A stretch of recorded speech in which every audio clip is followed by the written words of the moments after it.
Baik, terima kasih. Assalamualaikum warahmatullahi wabarakatuh. Pada kesempatan kali ini, saya akan menjelaskan mengenai mengukur variabilitas. Apa sih itu variabilitas? Variabilitas itu adalah eh, sebaran dari data. Jadi, bagaimana data-data tersebut itu menyebar. Maksudnya menyebar bagaimana? Maksudnya menyebar adalah umpama kita mau melihat contoh dari data tinggi badan. Tinggi badan itu dalam satuan sentimeter, berarti itu ada jarak antara tinggi badan terendah adalah 50, tinggi badan tertinggi dari suatu populasi itu 80. Berarti itu antara, lalu yang lain ada yang datanya itu tinggi badannya 165, 160, 163, 153 seperti itu. Jadi perbedaan rentan dari data tersebut itu yang disebut dengan variabilitas. Terus bagaimana caranya kita mengukur variabilitas dan mengapa variabilitas itu penting? Caranya mengukur itu adalah ada empat yang sering digunakan, yaitu adalah pertama ring. Ring itu adalah perbedaan antara nilai data terendah dan data tertinggi. Yang kedua adalah interquartile ring. Interquartile ring itu yang diukur adalah mulai dari data dari sepertiga terakhir, seperempat kedua. Nanti penjelasannya akan lebih rinci di depan. Lalu standard deviation, kalian mungkin sudah sering dengar apa itu standard deviation. Standard deviation itu intinya adalah jarak, rata-rata jarak dari nilai tengah, intinya begitu. Lalu varian, varian itu rata-rata akar dari rata-rata dari standard deviation. Paling gampangnya seperti itu. Tapi terus bedanya apa? Kita pakainya bagaimana? Cara menghitungnya bagaimana? Dan kenapa sih kok kayak gini itu perlu diperhatikan, perlu dihitung? Itu kenapa? Kita lihat selanjutnya. Mengapa kok variabilitas itu penting? Kalau pentingnya, jadi kalau kemarin kita itu ketika kita ngomongin central tendency, ketika kita ngomongin central tendency itu kita mencari, kita bisa tahu bagaimana data itu menyebar. Jadi artinya sebenarnya data terbanyak itu bagaimana, sehingga kita bisa langsung menjelaskan bahwa oh, sebagian besar dari populasi ini adalah tinggi badannya rata-rata sekian, umpama pakai tinggi badan tadi. Seperti itu. Nah, terus apa sih sebenarnya gunanya kita tahu variabilitasnya ini? Variabilitas itu untuk mengetahui bagaimana sebaran data sehingga kita bisa menyimpulkan. Jadi, sebaran data itu semakin sempit, semakin baik. Jadi artinya umpama dari data tinggi badan, itu ada yang tinggi badannya itu rentannya ternyata hanya dari 165 sampai 170. Itu datanya dianggap normal dan sangat bagus. Kenapa? Karena jaraknya itu hanya 165 sampai 170. Tapi kalau jaraknya itu umpama dari 120, ada yang sampai 220, jadi jaraknya sampai 1 meter sendiri antara yang terendah dan tertinggi, itu berarti bisa dibilang bahwa data sebarannya itu kurang bagus, atau datanya itu skew, atau datanya itu ada banyak sekali nilai-nilai ekstrim seperti itu. Sehingga kita ada beberapa cara untuk menghitung jarak seperti itu, agar datanya itu tidak terlihat atau terlalu dipengaruhi oleh outlier. Outlier itu maksudnya apa? Outlier itu adalah data-data yang ekstrim tadi, seperti itu. Baik, selanjutnya bisa dilihat dari contoh di sini. Ini di contoh di sini itu bisa dilihat bahwa pemakaian data pemakaian handphone dalam satu hari. Nah, dari sini itu bisa kita lihat bahwa ini ada sampel A, sampel B, dan sampel C. Kalau dilihat dari sini, bisa langsung terlihat bahwa sebaran dari data C itu lebih kecil daripada dari data sampel A ataupun B. Kenapa? Karena datanya itu semakin meruncing seperti ini.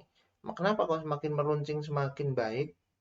Karena apa? Karena sebaran datanya itu rendah. Jadi sebaran data hanya dari sini sampai sini. Sedangkan kalau yang A itu sebarannya dari sini sampai sini. Sehingga datanya itu kalau umpama kita mau bilang itu valid atau tidak, itu datanya akan jauh lebih akurat yang model sebaran datanya itu rendah. Satu. Yang kedua adalah lebih mudah diprediksi daripada yang data yang lebih menyebar seperti ini. Jadi ini hanya berlaku untuk data untuk yang normal distribution. Masih ingat kan apa itu normal distribution? Normal distribution itu adalah data yang distribusinya itu meruncing nilai value atau value dari data itu semua itu berkumpul pada titik tengah seperti ini. Oke, selanjutnya langsung kita ke tata cara perhitungan.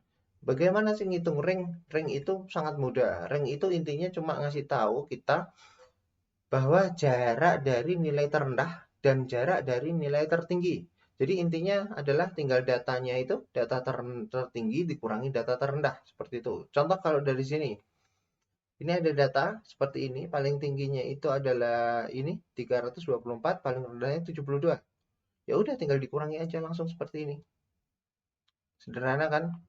Tapi kekurangan dari ring ini adalah sangat dipengaruhi oleh yang namanya itu outlier atau data-data ekstrim. Jadi ini sebenarnya range dari datanya ini kan di sini nih. Range-nya kan di sini antara 130 sampai 280. Nah, tapi ini ada yang ekstrim sampai 324, ada yang ekstrim juga, ekstrim rendah sampai 72. Sehingga ini sangat mempengaruhi ketika kita menggunakan datanya itu, menghitungnya itu pakai ring seperti itu. Selanjutnya interquartile ring. Nah, ini bisa saya jelaskan. Apa sih itu interquartile ring? Nah, interquartile ring itu intinya adalah mengeliminasi data-data yang ekstrim tadi. Jadi, mengeliminasi data-data yang ekstrim tadi itu artinya kita bisa lihat di sini. Yang dihitung itu inilah interquartile ring. Jadi datanya diambil dulu 25% di depan dan dibuang juga 25% di belakang, lalu baru yang dikurangi itu yang ini. Seperti itu. Nah, caranya ngitung gimana? Ya tinggal datanya itu diurutkan, lalu diambil dari 25% yang depan, diambil 25% belakang, lalu kita yang tengahnya yang kita hitung. Paling gampang ya pakai Excel aja. Mungkin kan pakai XPSS juga bisa. Tapi paling gampang ya pakai Excel. Ini contohnya. Ini ada contoh data tinggi badan mahasiswa. Tadi ketika untuk hitung ring itu gampang. Tinggal cari nilai terendahnya pakai rumus min ini. Tinggal cari nilai tertingginya, rumus max. Habis itu tinggal ringnya adalah max dikurangi min. Sehingga ketemu adalah dari data tinggi badan itu ringnya 23. Seperti itu. Terus kalau interquartile ring itu bagaimana? Interquartile ring itu sama aja. Yang jadi beda itu interquartile ring itu hanya dari data yang outlier atau data yang ekstrim itu dihilangkan. 25% data di depan, 25% data di belakang dihilangkan. Caranya adalah dengan mencari kuartal satunya dulu.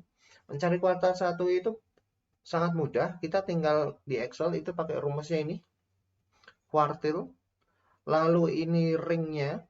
Ringnya adalah datanya.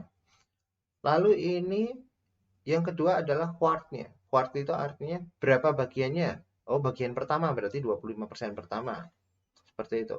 Jadi rumusnya adalah quartile array. Array itu datanya. Lalu quartnya. Kuadran berapa? Di Q1, Q2, atau Q3. Ini. Q1, Q4. Yang ini interquartile ring-nya itu adalah Q2 dan Q3-nya yang dihitung. Itu. Selanjutnya adalah standard deviation. Apa sih itu standard deviation? Standard deviation itu adalah nilai rata-rata dari variabilitas dari data yang kita punya. Intinya standard deviation itu intinya mencari rata-rata jarak dari sebaran data. Mudahnya gitu. Mungkin kan teman-teman semua sudah sering dengar apa standard deviation. Nah, cara menghitungnya pun juga sangat sederhana. Jadi, cara menghitungnya langsung saya jelaskan di sini. Cara menghitung standard deviation dari sini. Ketika kita menggunakan Excel, itu caranya menghitungnya gimana? Cara menghitungnya adalah gampang. STDEV-S. STDEV-S itu apa sih? S itu artinya sampel. Jadi cara menghitung standard deviation itu ada dua, yaitu satu STDEV-S dan satu STDEV-P. Apa sih bedanya? Nih, saya pindahin sini dulu. STDEV-P.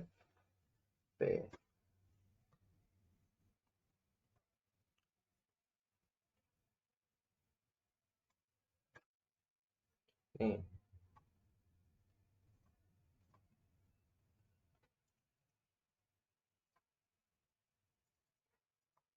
angkanya akan beda.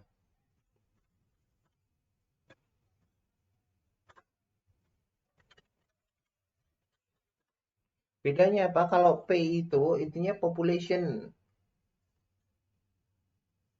P itu population, sedangkan S itu sampel. Jadi artinya, jika datanya kita itu adalah data sampel, kita pakainya adalah STDEV-S. Tapi kalau datanya itu data dari semua populasi, jadi umpama data semua dari tinggi badan anak di IAIN Salatiga, mahasiswa di Salatiga seperti itu. Itu berarti kita pakainya itu yang karena itu datanya semua, mewakili dari semua data yang ada, berarti kita pakainya STDFP, data population. Tapi kalau hanya umpama tinggi badan anak dari mahasiswa IAIN Salatiga yang diukur hanya 3 orang per jurusan, itu berarti kita pakainya yang S, STDFS, sampel. Begitu. Baik, selanjutnya adalah varian. Varian. Varian itu apa? Varian itu adalah intinya rata-rata dari standard deviation dari kuadrat dari standard deviation. Jadi intinya varian itu cara ngitungnya itu gampang juga. Kalau varian itu kita ngitungnya itu gini, kita tinggal pakai var aja langsung. Var S itu ketika datanya sama. Kalau datanya sampel ya kita tinggal pakai var S. Tapi kalau datanya itu total dari populasi ya kita pakainya var P. Intinya hanya seperti itu. Dan ini biasanya pakainya nggak usah yang apa ya, nggak usah ribet, nggak usah bingung. Jadi pakainya itu nggak perlu dipakai semua. Pak, lah ini terus kira-kira kita makainya yang mana, cocoknya yang mana? Tergantung dari datanya. Tergantung dari datanya. Biasa yang sering dipakai adalah standard deviation ini. Nih, atau kalau enggak, kita pakai yang ini, interquartile. Ini. Nah, terus kira-kira ini yang cocok itu kalau kita datanya itu yang seperti apa?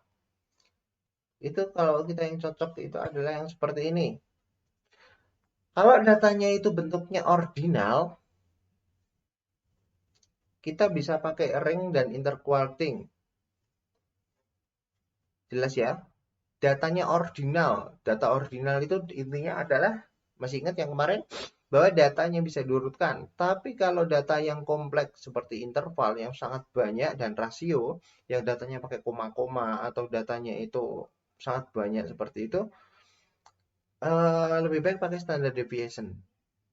Intinya seperti itu. Kalau varian itu, kalau menghitung kita pakai varian itu, saya sendiri juga karena range-nya itu bisa terlalu tinggi, sehingga untuk standarisasinya itu intinya berapa sih sebenarnya standard deviation atau varian yang acceptable itu sebenarnya juga masih menjadi perdebatan seperti itu.